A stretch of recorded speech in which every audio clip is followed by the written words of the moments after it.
Narito ang Balitang Pinoy TV.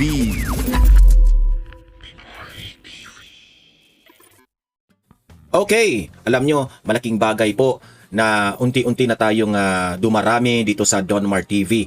At alam nyo, sa totoo lang, that only shows na unti-unti na tayong dumarami na ibig sabihin ay marami talaga ang nagmamahal kay Vice President Inday Sara Duterte. Kasi very obvious naman na itong channel na ito, Donmar TV, is a DDS channel. A DDS YouTube vlogger po ako. Okay? So, ayan, natuwa po tayo dyan na dumarami tayo. Since from the start, DDS naman talaga tayo, di ba? Anong tawag dyan? Patuloy lang tayong sumuporta kay Vice President Inday Sara Duterte. Sa mga nag-subscribe sa akin, maraming salamat po sa inyong lahat sa araw-araw ninyong panunood dito sa katotohanan. Okay? Thank you very much. Now, ano ba ang pag-uusapan natin? Ito, usap-usapan ngayon sa Kamara na ilang mga kongresista nag-withdraw na sa ang kanilang pangalan, no? Nag-withdraw na sila kasi magpapalistayan sila doon sa Kamara eh. So, sa draft resolution ng impeachment ni VP Sara. Nung una siguro umabot sila ng 200 plus na bumoto sa impeachment. Ngayon, usap-usapan raw na marami po ang ayaw na. Ridon, ano na ba? Kasi sa video na ito, no, uunahin muna natin itong balita ng Bilyonaryo News Channel. Gaano ba katotoo ito na marami na pong dismayado, marami na pong ayaw, marami na pong nasusuka dito sa impeachment na ito, sa mga pautot ni Ridon at ni Luis Tro. Tugurin po natin. Ayan. Nagkakabawian na umano ng pangalan sa draft report na sumusuporta sa impeachment laban kay VP Sara. Pero ayon sa minorya, matibay ang basihan ng mga kaso laban sa pangalawang Pangulo. Yan ang Agenda Weekend Report ni Joel Manalo. Kumpiyansa ang ilang mambabatas na lulusot sa Kamara ang ulat ng House Committee on Justice patungkol sa impeachment ni Vice President Sara Duterte. Sa kabila ito ng mga balitang may mga kongresista umanong nagdadalawang isip na suportahan ito. Ayon kay ACT Teachers Portal, nagdadalawang isip na sila kung susuportahan nila itong impeachment. Kasi nare-realize nila na bakit naman natin babatikusin itong si VP Sara? Dahil lang ba sa pera? Kasi merong ibang mga congressman dyan na takot na hindi sila mabibigyan ng budget kaya pumirma na lang sila. Ngayon, na-realize siguro nila na malalaman ng taong bayan kung sino yung mga pumirma sa impeachment ni VP Sara. So, takot sila. Kasi kapag malaman ng mga constituents nila na pumirma sila sa impeachment, there is a big tendency na hindi na sila iboboto ng mga constituents nila. And one of the example dyan na isang governor ng Cebu na bumaliktad, okay?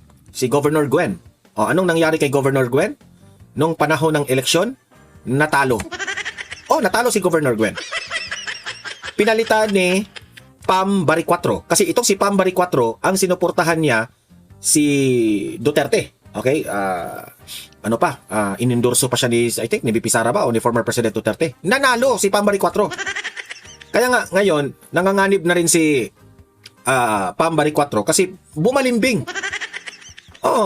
Pasipsip sa administrasyon at wala siyang komento doon patungkol sa announcement ni VP Sara na tatakbo siya sa 2028. Sabi niya, hindi ako magkomentaryo kasi ano mga reason niya.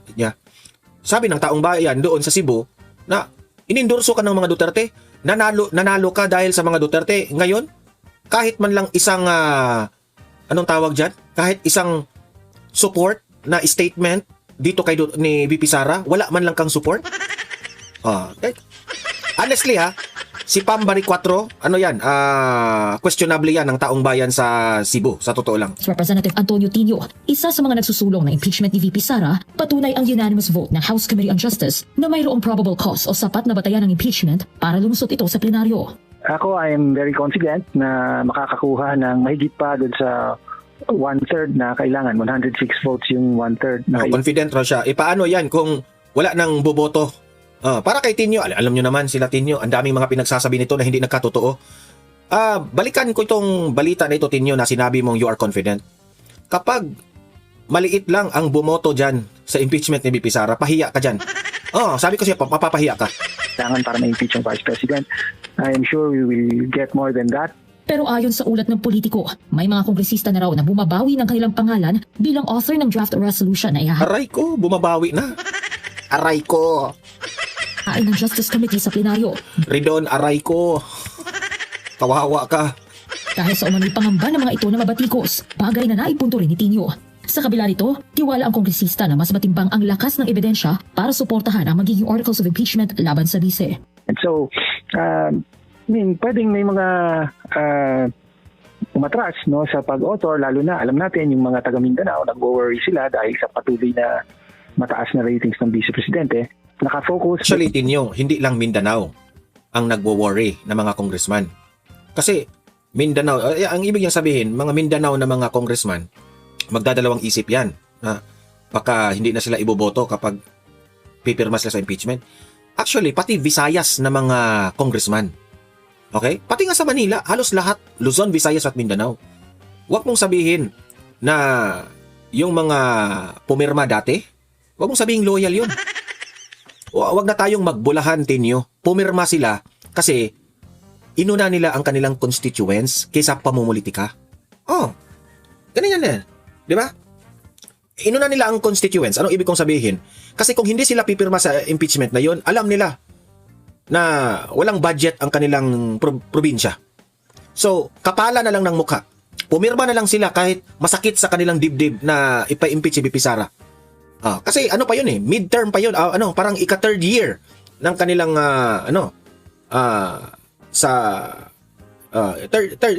third year. So, meron pa namang this is the fourth year, fifth year, then itong 2028. So ngayon, 2026 na, parang second half na ito, di ba? Kung sa basketball pa, second half na ito, it's time for them to decide kung gusto pa ba nilang mananatili sa pwesto nila. Kung gusto nilang mananatili sa pwesto nila, na nag-announce na si BP Sara, they have to do it. Hindi nila pirmahan. Di ba? Sa mga may malinaw na batayan, di ba? At natalakay ito ng mabuti sa nakaraang mga hearing ng Committee on Justice. So I think yung aaprobahang resolution at articles of impeachment ay magiging matibay na dokumento na ipadadala sa Senado. Nanindigan din si Kabataan Party List Representative Rene Co na isa rin sa mga miyembro ng komite na walang dahilan para hindi lumusot sa plenaryo ang magiging articles of impeachment laban kay VP Sara. Sa isang mensahe sa BNC, nanindigan si Co na hindi katanggap-tanggap ang unexplained wealth ng bise at ang higit 6.7 billion pesos na kabilang sa mga umano'y suspicious transactions na hindi nito idineklara sa kanyang salin. Ngayong Lunes, inaasahang aaprubahan ng Justice Committee ang kanilang ulat na siyang magtatakda ng articles of impeachment laban kay VP Sara. Sa oras na maaprubahan ito ng komite, isasama na ito sa order of business ng Kamara para maisalang sa deliberasyon sa plenaryo. Para sa Agenda Weekend, so yan po ang ewan ko lang kung ano talaga ang mangyayari. Let's wait and see, no? The reality of it. Punta naman tayo dito kay Attorney Rowena Guanzon. Kasi po, usap-usapan ngayon itong SALN bank account ng mag-asawang Duterte, si Mans Carpio. In-interview po nitong si Attorney Rowena Guanzon, itong spokesperson ni Mans Carpio, which is ang asawa ni VP Sara. Ito, panoorin po natin kasi para mabigyang linaw po ang issue na yan. Okay? Ito. Panoorin natin. Play. We invited a guest who is a son of my old friend, Harleen Abayon of Samar, Northern Samar? Northern Samar. Northern Samar was appointed by President Cory Aquino as a vice governor. When I was mayor. And that's how we became friends. Our colleague and a practicing lawyer and former congressman also of his district in Northern Samar, Attorney Neil Abayon. Yes po. The third. Apo. The third. Oh, welcome, Neil. Thank you, Attorney Guanzon, for having me. So, i-correct lang ito, ma'am. Party list representative po ako. Oh, party list ka ba? Yes, opo. Okay. Attorney Neil, mga tao gusto nilang maintindihan itong bakit naghabla si Attorney Mans Carpio. So, Yes. paki-explain lang po natin. So, yung pinaka-purpose lang po talaga is gusto natin panagutin yung mga taong may nilabag sa batas. That's the simplest way to say it. This has nothing to do with the impeachment para pigilan, i-TRO, or magka-injunction. Ang sa amin lang po dito, the main issue, number one, whether or not may violation ba sa batas. If yes, then you should be held liable. Yun lang po. Ano pong violation yun ang nakasaad dyan sa criminal action ni Attorney Mans Carpio? So yung Legal basis po namin are 3 cases. Number 1, the Anti-Money Laundering Act. Number 2, the Bank Secrecy Law. And number 3, the Data Privacy Act. Lahat po kasi yon may kanya-kanyang penal provision when you disclose confidential matters in an illegal or improper way. Sino naman po ang hinabla ni Attorney Mans, Carpio? So the Anti-Money Laundering Council, the BSP, and some members po of the House of Representatives. Some members? Yes, some members lang. Can you cite a few? Si Congresswoman De Lima, Congressman Jokno, among others. Bakit si Luistro wala? Si Congresswoman Luis Roy is also included. Siyempre, favorite namin yun eh. Si Congresswoman Luistro talaga. Siya ang due process queen. Kailangan ho kasi maninaw sa mga tao na ano naman kaya ang kinalaman dito ni Atty. Mans Carpio sa impeachment? Bakit po siya nasali dito sa mga sabpina ng committee ni Luistro? So yun nga rin po yung issue talaga kasi si Atty. Mans is a very private individual. He's a practicing lawyer. Practicing lawyer. And he is, number 1, not an impeachable officer. Number 2, if you look at him from the start of the public office career po ni VP Sara, he's a very low-profile individual. In other words, totoo naman eh. Kasi never itong nagpakita sa publiko. Hindi siya nangingialam sa pagiging Vice President ni VP Sara. Very private, no? Hindi nagpapakita sa national.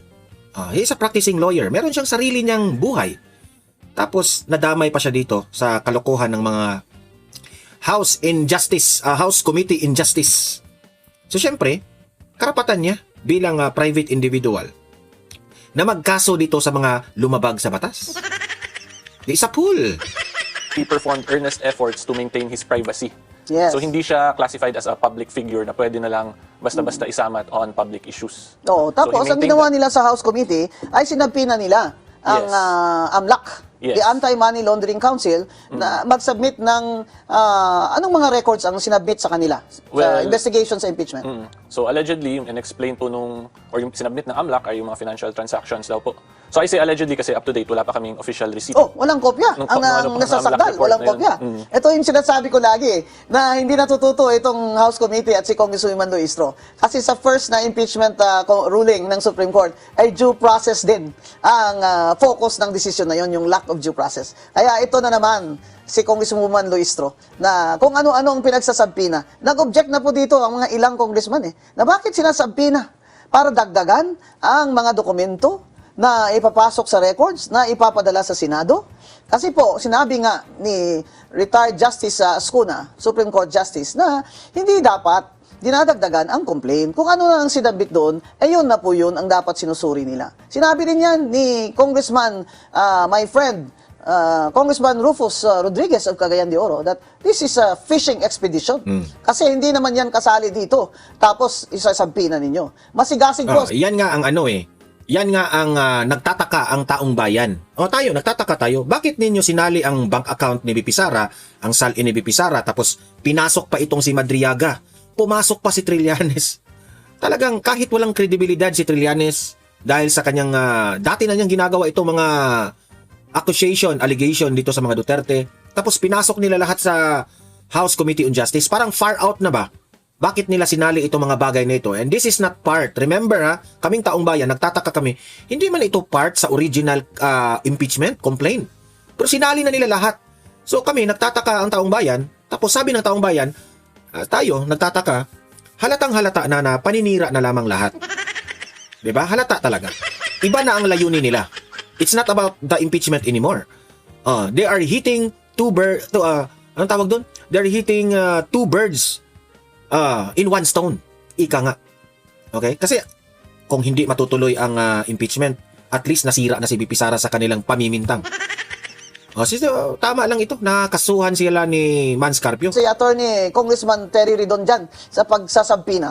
Galit na galit At sinabi din ni Congressman Paulo Marcoleta. Sinabi din ng Vice Chair. And that's what also Congressman Garbin said. So, hindi po nagkulang ang ilang congressman sa pag-object nitong pagsasampina ng committee ni Congresswoman Luistro, pagsampina ng mga kung ano-anong dokumento na idadagdag nila, kagaya ng affidavit at supplemental affidavit ni Madriaga. Dinagdag din nila ang affidavit ni Trillanes. Kung kaya, pag inadmit nila kasi yun, di kahit ano, pwede nila i-admit. Pati ho menu ng binagoongang... kasi, libre na sila ng media mileage dito. 'Di ba?